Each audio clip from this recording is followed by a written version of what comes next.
My father laughed into his wine glass and said it like it was nothing. "She's just an enlisted grunt." "Don't expect much."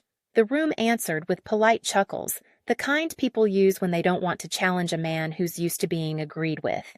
Then my father's friend's son, fresh haircut, Newer's confidence still creased from the tailor, smiled, cleared his throat, and said, "That's funny. Last week she was the one who approved my promotion." Forks paused midair. Someone's chair scraped. Every head turned toward me at once, as if the table had learned my name before my father ever did. Thanksgiving has a way of pretending it's gentle while sharpening its edges. The house smelled like turkey skin and butter sage and old wood warmed by too many stories. Football murmured from the den, the announcer's voice rising and falling like a tide no one was really watching. The table was long and borrowed, folding legs braced by books dressed in a tablecloth that had been ironed with more care than anyone admitted. Place cards leaned against water glasses, names written in a careful hand that suggested order could be coaxed into family if you tried hard enough. My father sat at the head. He always did, even when the chair was technically neutral. He had a way of occupying space that didn't ask permission. Shoulders square back, straight voice measured to carry without shouting. Years of command had trained the air to listen to him. He wore a blazer over a collared shirt, the uniform of a man who believed rank should translate everywhere. When he spoke, forks slowed. When he paused, people leaned in as if silence were an instruction. I sat halfway down the table, close enough to hear everything, far enough to be overlooked until needed. I'd learned that geometry early. My plate steamed. I hadn't taken a bite yet. The gravy boat glistened under the lights like it wanted to be useful. My hands rested on my lap palms, flat against my thighs, a posture that reads calm when you've practiced it long enough. I counted breaths the way I do before meetings that matter. Dad was in one of his stories, small-town politics, weather patterns, the price of things that used to be cheaper. People nodded. My aunt smiled and refilled water glasses. The friend from church laughed too loud at the right moments. Then my father gestured with his fork toward the young man beside him, a gesture that said both introduction and ownership. "This is Mark's boy," he said. Commissioned, good head on his shoulders. Pride rounded his vowels. "Future's bright." The young man smiled the way people do when they're proud and trying not to show it. "Sir?" he said, nodding to my father. He glanced down the table, polite, unassuming, still learning how to inhabit his uniform when he wasn't wearing it. "And my daughter," my father added almost as an aside, waving his fork in my direction without looking. "She enlisted. Works hard, I'm sure." He chuckled, the sound practiced. "But let's be honest, she's just an enlisted grunt. Don't expect much." The laugh landed like a plate set down too hard. It clinked. It spread. A few people smiled out of reflex. Someone cleared their throat. I felt heat rise into my face and stopped there, contained by habit. I kept my eyes on the tablecloth on a faint stain shaped like a state I couldn't quite name. I knew this script. I knew the beats. If I stayed still, it would pass. It didn't. Mark's boy, his name was Ethan. I would learn later because names have a way of arriving when you finally need them. He tilted his head just slightly. The smile didn't leave his face, but it changed its job. It became careful. He set his fork down. He looked at me, really looked, and something like recognition flickered and then steadied. "That's funny," he said, and his voice wasn't loud, just placed. "Last week she was the one who approved my promotion."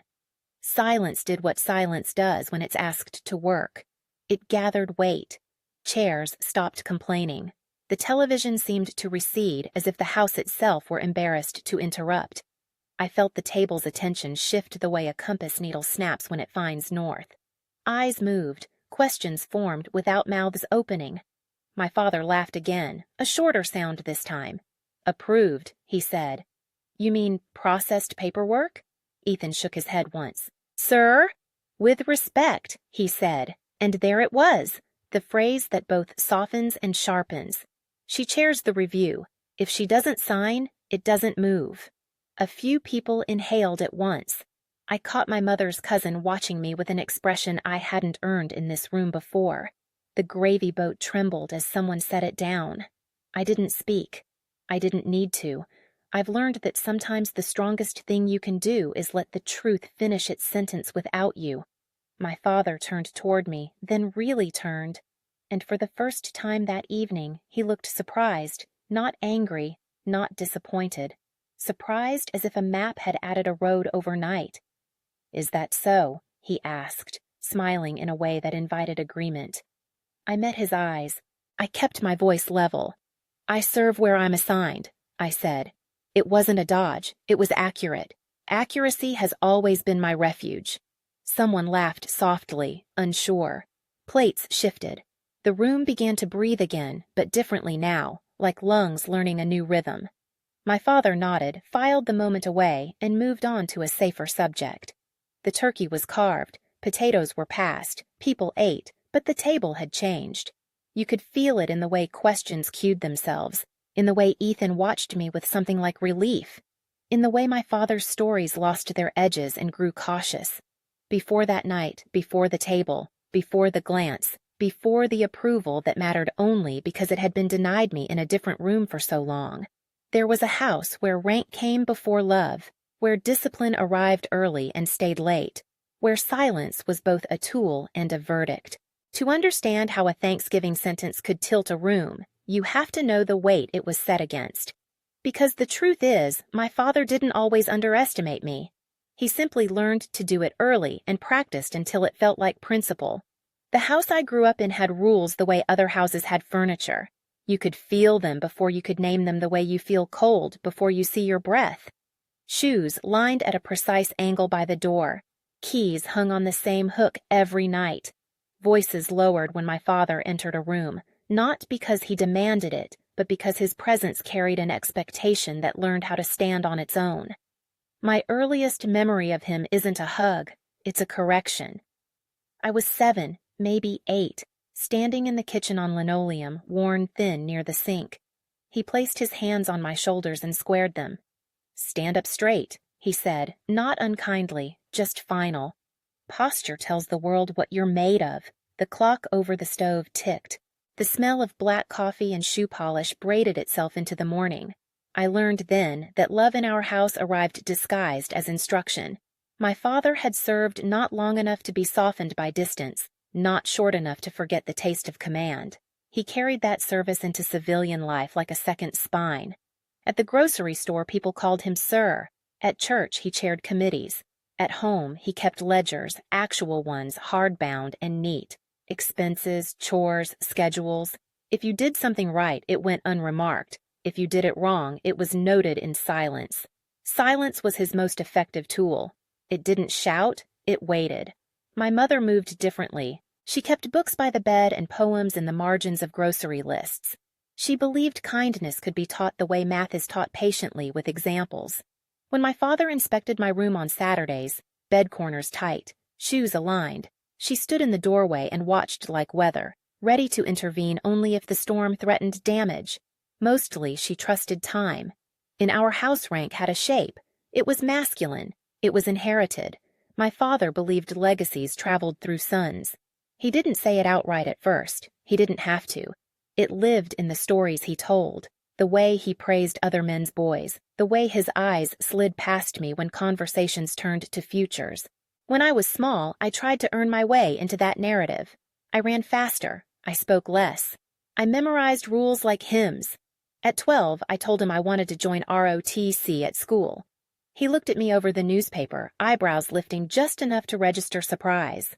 "Why?" he asked. "I like the structure," I said. That was true. I like knowing where I stand. He folded the paper carefully, set it down, and considered me like a problem he didn't feel obligated to solve.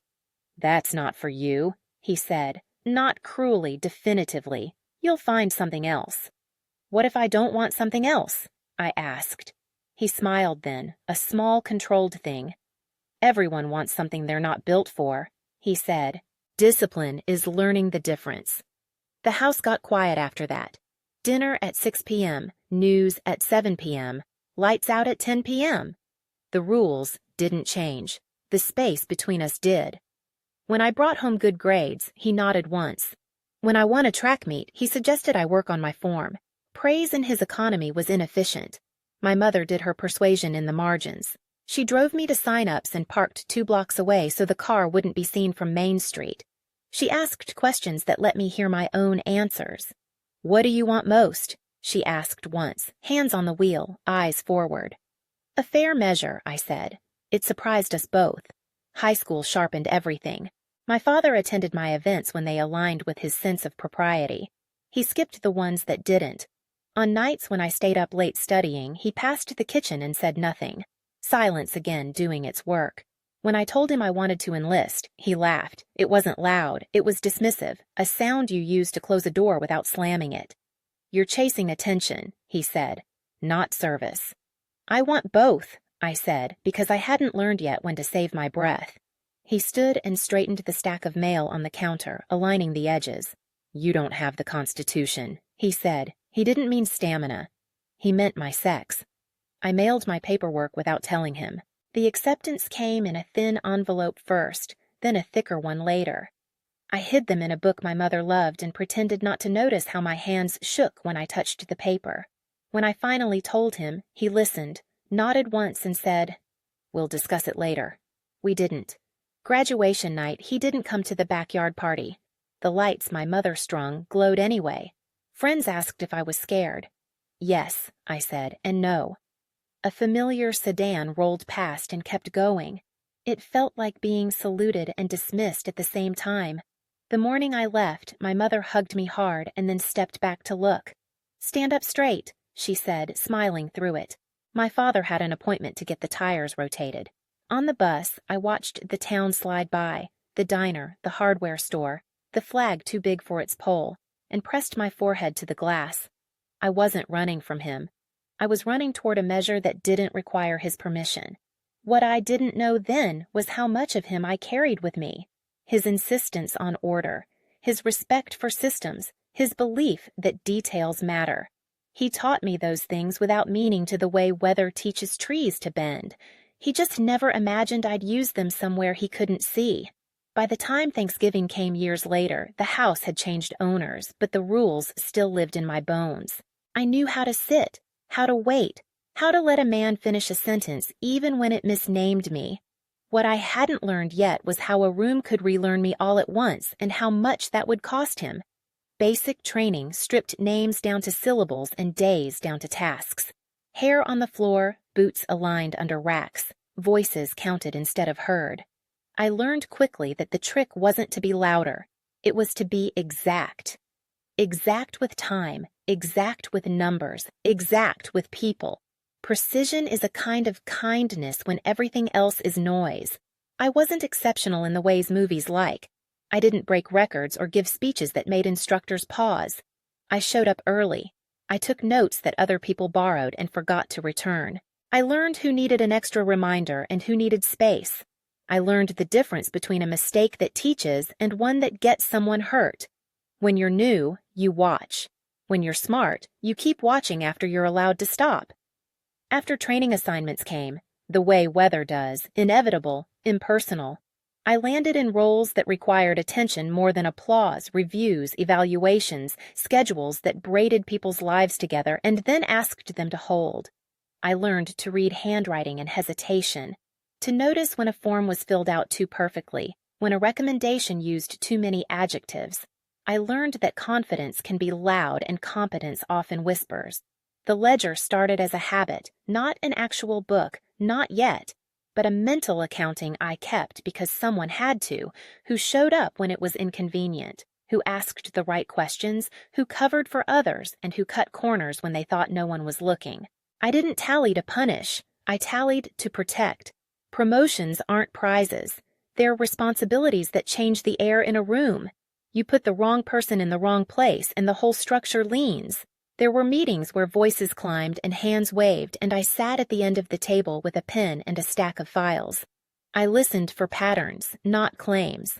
When it was my turn, I spoke plainly. This one is ready. This one isn't. I learned to offer reasons that didn't invite argument, data, observation, history. The truth presented like furniture, solid, useful, not decorative. Some people resented it. Some tried to charm me, some mistook my quiet for softness. I let them. Quiet can be a kind of camouflage. When you don't advertise, you get a clearer view of what's real. The first time a decision I made changed someone's life in a way I could see, it wasn't dramatic. It was a man who'd been overlooked twice already, solid and unshowy, who shook my hand after the notice came through. "Thank you for seeing me," he said, and his voice did a thing voices do when relief finally arrives. I nodded. I went back to my desk. The day kept moving. As the years stacked, so did the files. My name began to circulate in a specific way, not as a headline, but as a checkpoint. If it passed me, it moved. If it didn't, it waited. I didn't seek that reputation. I understood its weight. Authority that isn't loud has to be fair, or it collapses under its own silence. There were nights I took work home in my head, replaying choices the way you replay routes on a map. Did I miss something? Did I mistake polish for readiness? I learned to sit with doubt without letting it drive. Doubt used properly sharpens judgment. Used improperly, it paralyzes. My father taught me that discipline meant control. The service taught me that control includes knowing when to ask another set of eyes. I started keeping an actual ledger then, not official, my own. A small notebook with a black cover, edges already wearing soft dates, initials, notes in a shorthand only I needed, not secrets, reminders. Who asked for help? Who offered it? Who grew when pressure arrived? It wasn't sentimental, it was practical. When decisions pile up, memory lies. Paper doesn't. People noticed the notebook and joked about it. "What's in there?" they'd ask. "Receipts," I'd say, and smile just enough to let the joke land. The work never came with ceremonies. You don't get applause for preventing disasters that never happen. You get a smoother day, fewer calls at night, a sense sometimes that the room breathes easier. That's the currency. That and the trust that builds when people realize you're not keeping score to win. You're keeping it so everyone gets home. I didn't talk to my father about any of it. Not because I was hiding, because there was nothing to explain. He hadn't asked about my days since the day I left. Our conversations when they happened were about weather and maintenance and whether I'd change the oil. We shared facts that didn't invite intimacy. It was a truce, and I honored it. Thanksgiving invitations came and went. I showed up when I could, stayed polite, kept my answers short. Work's fine, busy, same. My father filled the space with stories that didn't include me. I let him. The ledger didn't need witnesses. The irony is that much of what I did would have made sense to him if he'd seen it. Systems, accountability, fair measures. He'd taught me to value those things before he decided they weren't mine to use. But understanding doesn't require recognition. It requires repetition. And I had work to do.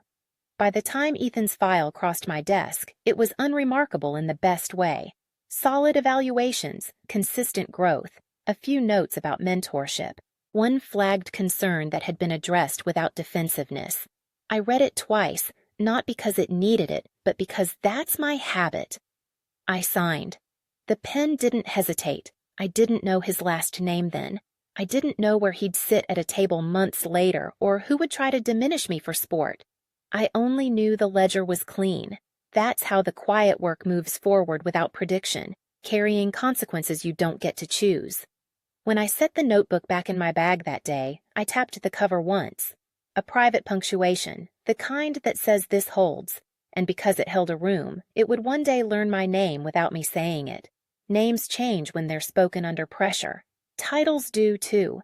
In calm rooms, people say them the way they're printed, flat, ornamental, useful for introductions. In rooms where something might break, names become tools, shortened, weighted, chosen because they work. I learned that shift without anyone explaining it. It showed up in the way conversations paused when I entered, not because I demanded space, but because the work needed room. It showed up in emails that grew concise when my address was added, in meetings where arguments cooled once the facts were laid out and the room realized I'd brought the receipts.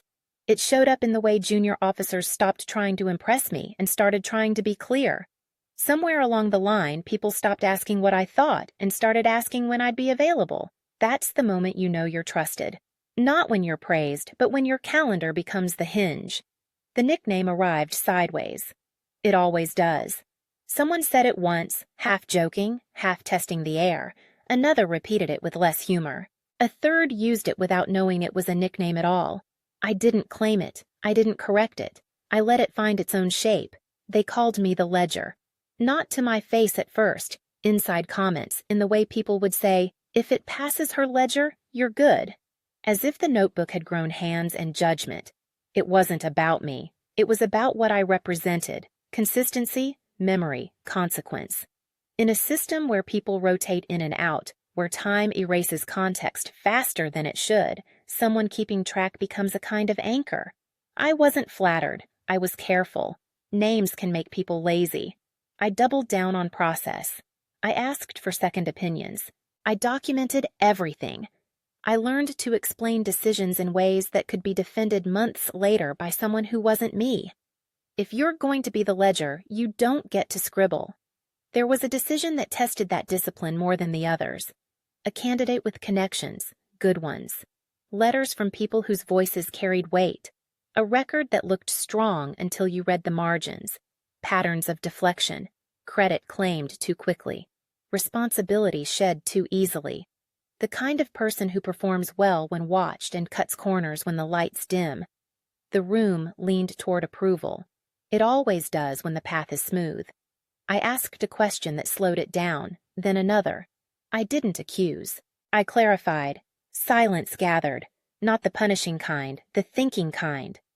"We'll wait," I said finally. 6 months. Let's see what the pattern does when no one's pointing at it. There was sighs. There was pushback. Someone said I was being overly cautious. I wrote it down. 6 months later, the pattern repeated louder. This time, the decision stood. The Ledger held. That's the thing about quiet authority. It doesn't need to be defended. If it's built correctly, it waits. When Ethan's name came back across my desk later, this time for promotion, the contrast was clean. The work spoke. The people around him spoke without embellishment. The one concern raised came with an account of how he'd addressed it. I signed again. No flourish, just ink where it belonged. I didn't expect gratitude. I rarely do. What I didn't expect was recognition carried into a room I'd spent a lifetime shrinking inside. After Thanksgiving, messages came in. Not congratulations. Those are uncomfortable. Those are clarifications, questions, people checking their understanding of who I was and how I worked. I answered, as I always do, plainly. I didn't recount the table. I didn't explain my father.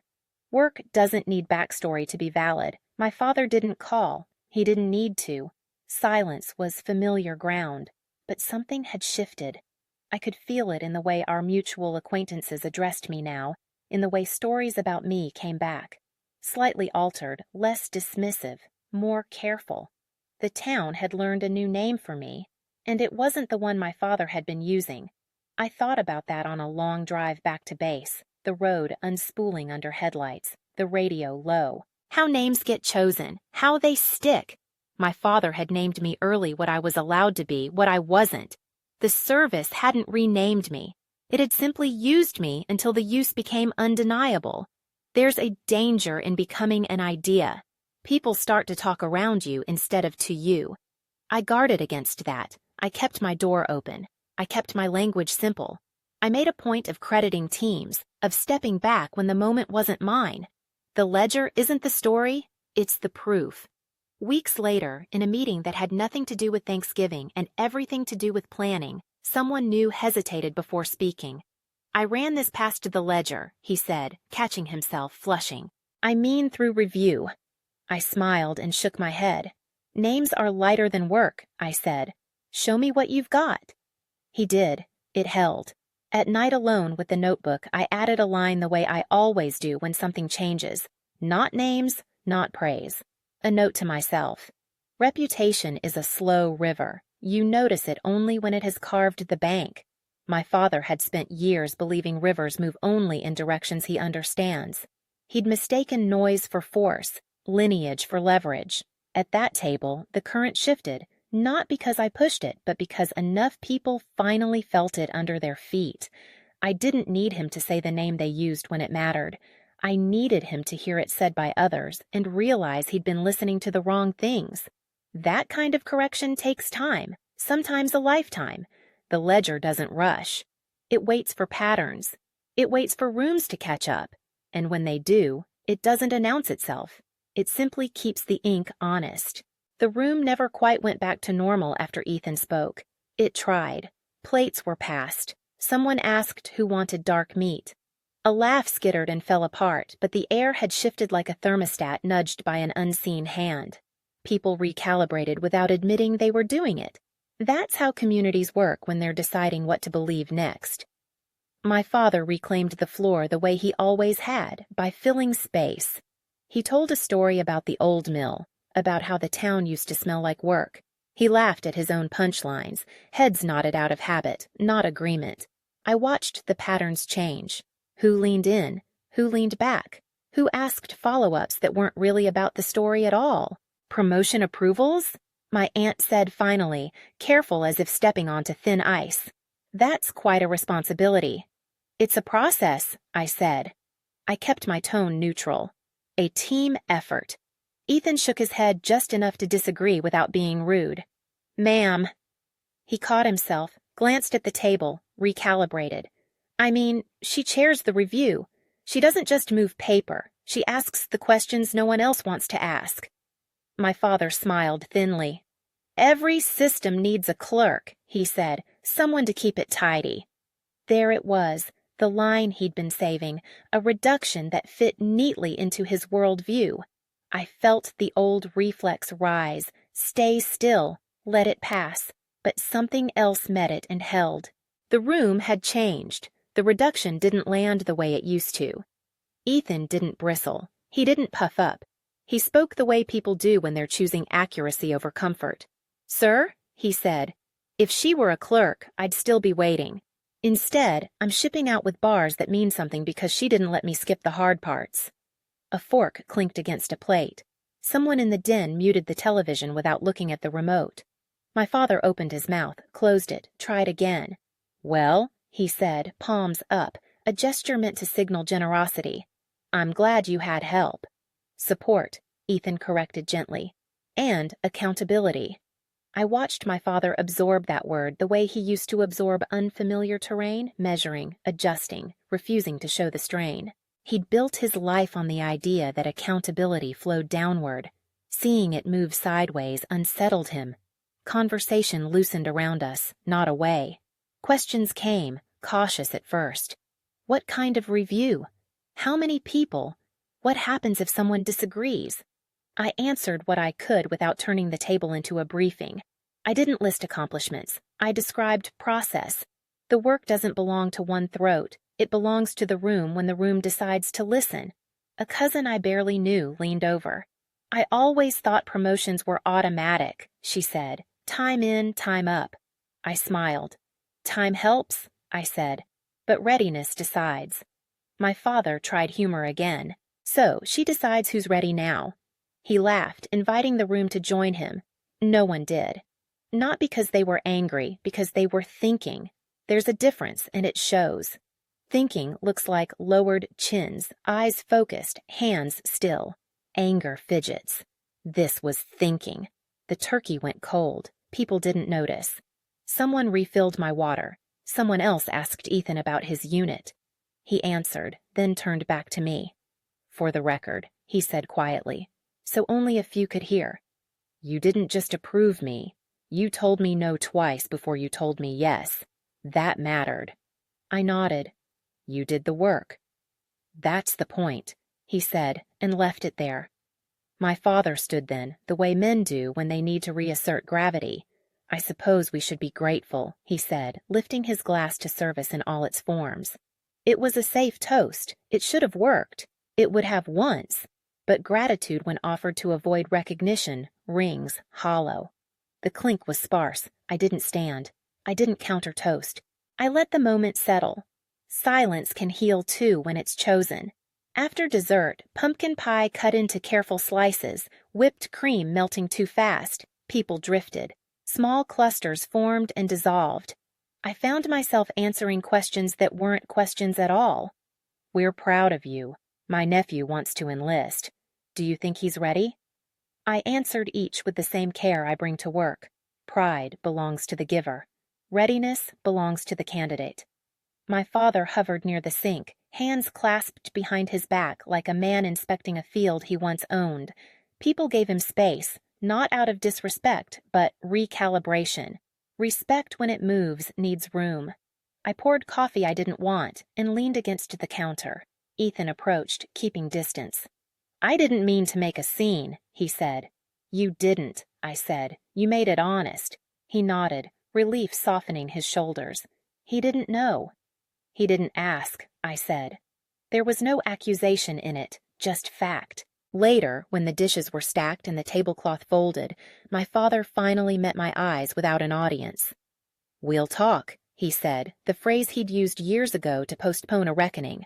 "Yes," I said, "tomorrow." That surprised him. He'd expected retreat or confrontation. He got neither. Boundaries are often mistaken for defiance by people used to control. As I left the room, I caught my reflection in the darkened window, older than the girl who'd left town on a bus, steadier than the woman who'd learned to wait. The table had spoken my name without me saying it. Not as a title, as a fact. Second servings are rarely about food. They're about whether the room is ready to take in what it missed the first time. That night, the town took a bite and didn't choke. Morning comes differently after a night like that.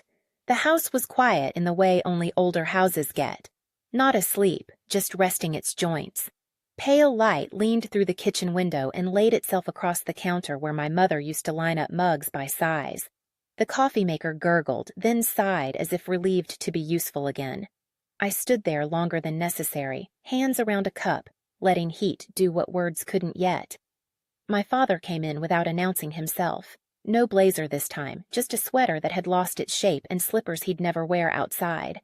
He moved carefully like a man learning a new floor plan. For a moment, we shared the room without speaking. Two people who knew the cost of getting this wrong. He poured coffee and didn't fill it all the way. That told me more than anything he could have said. Control loosens first in small measurements. "So," he began, then stopped. He cleared his throat. "You approve promotions?" I nodded. I chair a review. I sign when the work holds. He took a sip, winced at the heat, set the mug down. "You could have told me." There it was. The old refrain repackaged as curiosity. I waited a beat, not to punish, to let the room catch up. "You never asked," I said. Then kinder, because kindness doesn't weaken truth, and I didn't think it would matter to you. He bristled at that, just slightly. Of course it matters. I looked at the table, the nick in the wood where a pot had once burned the finish. He'd lectured me for an hour that day about carelessness. "It matters now," I said. "That's not the same thing." Silence arrived, the familiar one, but it behaved differently this time. It didn't press. It waited. He stared at the window as if it might offer instructions. Outside, a leaf skittered across the porch and caught in a crack. "I didn't know," he said finally. 4 words, not an apology, not yet. A statement of fact. He was good at facts. "I know," I said. "That's what happens when you decide early." He frowned, considering. "Decide what?" "Who someone is," I said, "before they finish becoming." He took that in the way he used to take in new regulations, skeptical, precise, unwilling to discard the old ones without proof. I wanted. He stopped, started again. I expected a son. There it was, not loud, not dramatic, the thing that had sat between us like furniture no one acknowledged. I didn't rush to soften it. We were both too old for quick repairs. "Names get heavy," I said. I picked up a different kind of weight. He nodded slowly. His eyes tracked the grain of the table. "They call you." He trailed off, embarrassed by the romance of it. "The ledger." I smiled small. "It's just a handle," I said. "What matters is what you lift with it." He huffed, almost a laugh, then stopped himself. "You always did like lists." "I like accountability," I said. "They're related." He sat finally, and the chair creaked in a way that sounded like permission. When he said it about the promotion, I thought he was being polite. I thought. He shook his head. I didn't understand the room. That happens, I said. Rooms change. He looked at me, then really looked, as if checking alignment. Did you ever want me there? He asked, at any of it. I considered the question with the care it deserved. Only if you could stand, I said. Not for me, for yourself. He flinched, not at the words, but at the picture they painted. He had always stood when it was his turn. Standing when it wasn't was a different muscle. We drank our coffee. The clock ticked. 3 minutes passed. He broke the quiet with something practical. Your mother would have liked that you kept records, he said. I swallowed. She taught me to write in the margins, I said. To leave room. He nodded, eyes wet and not hiding it. She always did. I should tell you what she said, I added at the end. He didn't interrupt. Keep flying, I said. Not away, just up. He closed his eyes long enough to register the weight, then opened them with care. If I came, he said, gesturing vaguely, meaning any future room with chairs facing forward. Would there be a seat? There's always a seat, I said. You choose where to put your hands. That landed. He looked at his hands wrapped around the mug and loosened them a fraction. It was small. It was everything. I stood to rinse my cup and set it upside down to dry. At the threshold, he cleared his throat. Proud, he said. One word, naked. He didn't dress it up. He didn't follow it with conditions. I nodded. I didn't cry. I've learned that some truths don't need witnesses to be real. Outside, the air was cold and clean. I ran the perimeter road until my ribs found their rhythm. Movement has a way of forgiving what conversation can't yet reach. When I finished, my phone buzzed with a message from work. A question, a decision, a familiar pull. I answered it. The ledger stays open. Back inside, my father stood at the window watching nothing in particular. He looked smaller in daylight, not diminished, recalibrated. A man out of date, maybe, but updating. That's all I needed. We didn't fix everything. We didn't have to. We set a boundary that could hold and named a respect that could breathe. For the first time, the silence between us wasn't a punishment. It was a pause. And pauses used properly let the next thing arrive on time.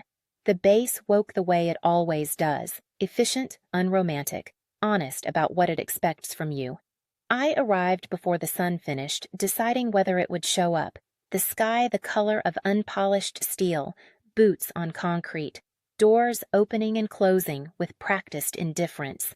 The day didn't care what had happened at a Thanksgiving table 2 states away. That was a relief. Work has a way of setting things back into scale. My office smelled faintly of paper and coffee that had been reheated once too often. I set my bag down and took out the notebook, the black cover softened by use. The ledger. I don't open it ceremonially. I open it because the next decision is already waiting. Names don't get written for sentiment.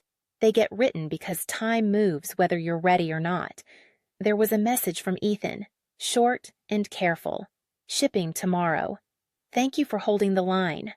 I wrote back just as carefully. You held it. Stay boring. Boring gets people home. He sent a thumbs up, then nothing. Good. The work doesn't require epilogues. The morning filled itself with the ordinary weight of